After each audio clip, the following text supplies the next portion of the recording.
now I'll have 7 years sober in January. It's a battle. And like, I think a lot of people don't realize like it's an everyday thing. So it's like, yes, I'm sober, but I did meetings. I went to therapy. I went to treatment. I went to many treatments before I like got like, you know, on the right path. But it's also an everyday thing. Like I don't think about drinking and doing all that stuff anymore because I have so much time out, and I've also like put so much other things in place, like my children, my work, like that's what I focus on.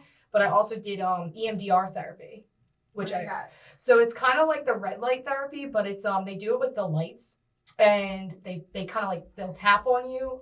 The first time I did it, they do lights on your eyes. But I have a vision problem in my left eye, so it didn't work. And then they realized that, and they did like a tapping one, and they kind of go through like your traumatic memories, and they minimize them.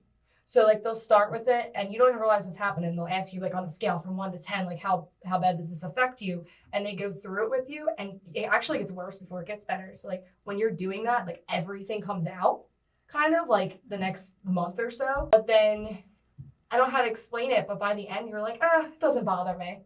And you don't even realize it, but it's like almost like you could talk about things that like just they're nothing anymore. And I feel like that was a huge part of my path because like with addiction, a lot of people think, oh, it's the drugs, it's the alcohol, it's the people, it's this and that. No, it's like it's your mind. Like, you have to fix the underneath problems that are like causing you to go down these paths or do these things. Like sit with yourself. Yeah. A lot of people can't sit with themselves. That's true. I can sit alone for days and I'm happy.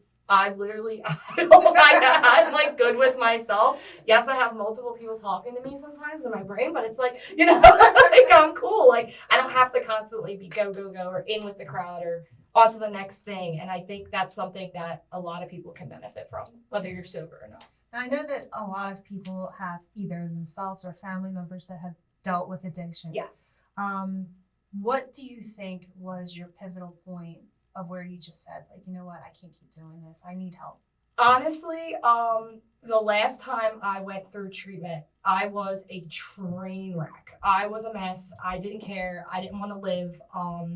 It wasn't my bottom, like money bottom, or like people say, oh, you hit rock bottom. I hit 7 rock bottoms. It was my mental rock bottom. I actually, and I say this, I tell it all the time, I was in a dark room in Florida, and I spoke out loud to God for probably the first time in several years. And I just said, God, I'm done.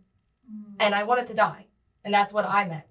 But God had different plans. And this guy, Martel, came and got me. Just shows up out of the blue. My mom had called him. She had people chasing me around Florida. Trust me. South Philly. It doesn't leave them, okay? Came in and he said, you're going to treatment. We got you.